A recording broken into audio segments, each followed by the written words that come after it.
98년경 기자 생활을 시작을 했고요. 웬간한 매체는 거의 다 거친 것 같습니다. 사회부와 정치부를 역임을 했고 탐사 취재만 10여 년째 하고 있습니다. 가장 최근 들어서 했던 취재는 재건축 분야에 집중적으로 진행을 하고 있는데, 배경에는 재건축을 우리나라 언론에서는 건설사 시각으로만 바라보는 듯한 느낌이 많이 있습니다.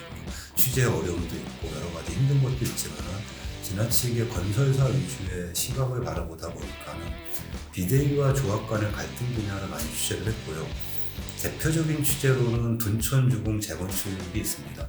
그거는 주공아파트 둔촌주공 조합원들한테도 꽤 회자가 됐던 내용들이고, 그때는 비대위의 입장을 많이 받아들여서 저희가 기사가 나와서 그때는 비대위가 맞다라고 생각을 했었고, 반대로 제가 진행했던 대부분의 재건축 취재 현장은 지금까지 10여 곳 정도가 되고 거의 대부분이 비대위 측을 중심으로 해서 조합의 문제점을 바라볼 수밖에 없었어요. 조합이 사고를 치지 비대위가 사고를 치는 경우는 많지 않았기 때문인데, 진주아파트 같은 경우는 살짝 색다른 느낌이었습니다. 다른 비대위하고는 조금 틀리게 조합의 사업에 본격적으로 태클을 거는 곳이 좀 새로웠다고 할까요? 그래서 나름의 객관적인 시야로 바라보려고 했음에도 불구하고 일부에서는 약간 편향적인 시각 아니냐라는 지적을 받는 것도 사실입니다.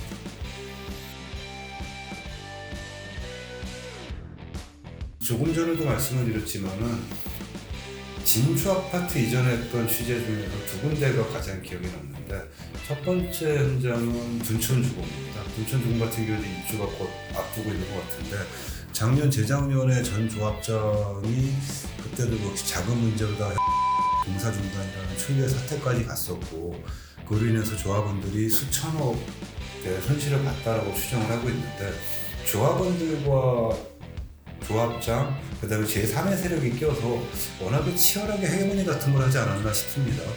결국은 기사가 한 8번 정도 제가 회사를 옮기면서 끝까지 끌고 나가가지고, 아마도 둔촌주공 조합원들 사이에서는 꽤 유명한 기자 중에 하나 아닐까 생각을 합니다. 그리고 두 번째는 팀에서 진행을 했던 취재인데, 은평구 대저 일부역이 있습니다. 거기 같은 경우는 최근까지도 분쟁을 겪고 있고, 지금 현재 한 20년째 재건축이 진행이 되고 있다고 봐야죠.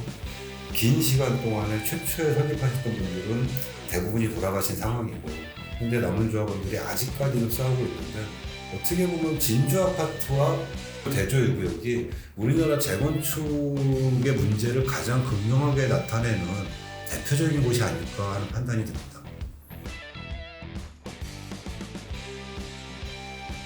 제가 타사했을 때도 많은 진보자료를 오픈했는데, 사실 이 자료는 아시는 분도 있고 모르시는 분들이 상당수가 있으라고 생각을 합니다. 먼저 투자인서가 몇 장이 있는데 그중에 대표적인 거 2개를 갖고 왔는데, 하나는 광고에 관련된 것, 또 하나는 철거에 관련된 겁니다. 철거와 광고 동의 10억 원의 투자 계약을 합니다. 그리고 이 투자 계약을 갖다가 는 공사비에 즉 올린 계약을 하게 되는 거죠. 그래서 그 피해는 진주 조합원들이 그대로 받게 되는데, 철거비 같은 경우는 이미 공사가 진행이 됐기 때문에 이미 조합원들의 피해가 진행이 되고 있습니다. 그 다음에 이 광고에 관련된 광고 분양 계약 같은 경우는 아직은 다행히도 광고나 분양이 진행이 되지 않았기 때문에 이대로 가게 되면 이 역시 업체에 부당한 이득 10억 원을 전달하게 되죠. 이들은 이런 식으로 상환 약정서라든가 혹은 투자 계약서, 분양 용역 계약서 등을 사용을 해가지고, 업무 협약서도 마찬가지입니다. 이러한 서류를 작성을 해가지고 부당한 행위를 하게 되는데, 이 와중에는 투자를 하고 돈을 못 받은 업체도 있고요. 결국 이런 것들이 문제가 돼가지고 몇 해 전에 압수수색을 당하는 사태가 일어나기도 했습니다. 관련된 내용들은 여기 보게 되면 진주아파트 재건축 혹은 청주, 대구, 광주 등의 관련된 유관업체에 대해서 많은 얘기들이 있는데, 제가 재건축 분야를 취재를 하면서 과 마찰을 빚은 게 이번 현장이 한 4번째쯤 되는 것 같아요. 거의 비슷한 형태로 나타나는데, 재밌는 건 대부분 지주택에서만 마찰이 일어났었지 재건축에서는 마찰이 일어난 적이 없다는 겁니다.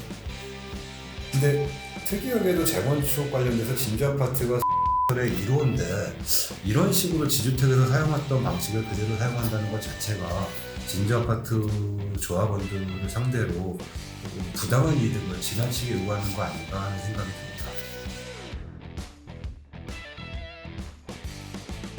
매우 재밌는 제보가 들어왔었는데 지난주 지지난주 목요일경에 연락이 와가지고 우리가 급히 지방에 모처로다가 취재팀이 급하게 됐습니다. 내려가는 와중에도 이 사람이 진짜 제보자일지 혹은 조합 측이나 비대위 측에서 보낸 어떤 뿌락치와 같은 역할을 하시는 분일지 이거에 대한 확신이 들지가 않아가지고 경호원을 대동을 해서 내려가게 됐고 007 작전을 방불케 하는 비밀리에 만나는 특급 보안이 유지되는 작전이었습니다. 해당 제보자는 저희와 한 2시간에 걸친 인터뷰 끝에 정말 많은 것을 얘기했는데 핵심을 추리자면 그겁니다. 발의사가 없이 발의자 총회가 개최가 됐다. 발의를 했다니까 발의서가 없었어요. 고소한 게 저는 가지고 있는 게 하나도 없었어요.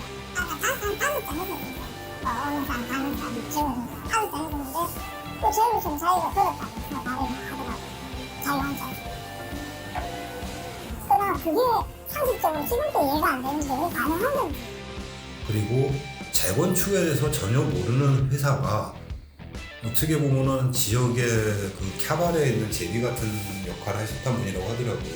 그분이 마치 대단한 재력가와 회장 행세를 하면서 조합원들을 용납을 했다. 그리고 이렇게 수많은 매표 행위가 일어났는데 왜 이번 재판에 졌는지 이해가 안 간다. 이 세 가지였었고 현재 조합의 신조합이라고 불리는 자들에 대한 진심성에 대한 의구심도 상당히 표해요.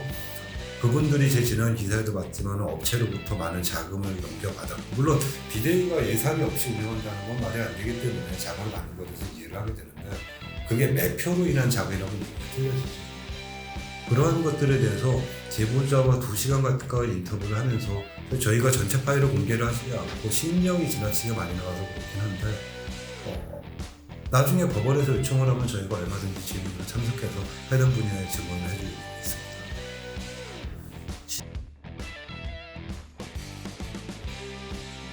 진주 아파트가 수도권 아파트 중에서는 거의 대장 지역이죠. GTX라는 호재를 뺀다 하더라도 강남과의 근접성 등을 생각을 할 때는 인천 이상가는 메리트가 있고요. 또 지역의 자연환경이라든가 주변 인프라 등을 생각을 하면 이게 매력적인 동네인데 솔직히 지금 제가 보는 입장에서는 매우 비관적이라고 생각할 수밖에 없습니다. 비대위에 대한 리스크가 너무 커요. 실제 사례를 하나 들자고 그러면은 금융 관련된 업체에 비대위 측에서 수도 없이 전화해서 압박을 하고 그 해당 계약을 거의 파토까지 냈던 경험이 기억을 하고 있는데 어떠한 비대위도 조합 사업에 태클을 걸진 않아요. 조합 측, 조합장 이런 데다가 태클을 걸지 전체 조합원의 재산을 가지고 멱살잡는 행위를 하지 않는데 여기는 두 가지 리스크가 가장 심각하게 문제가 대두가 되고 있는데 비대위와 설에 대한 시공사에 대한 문제입니다.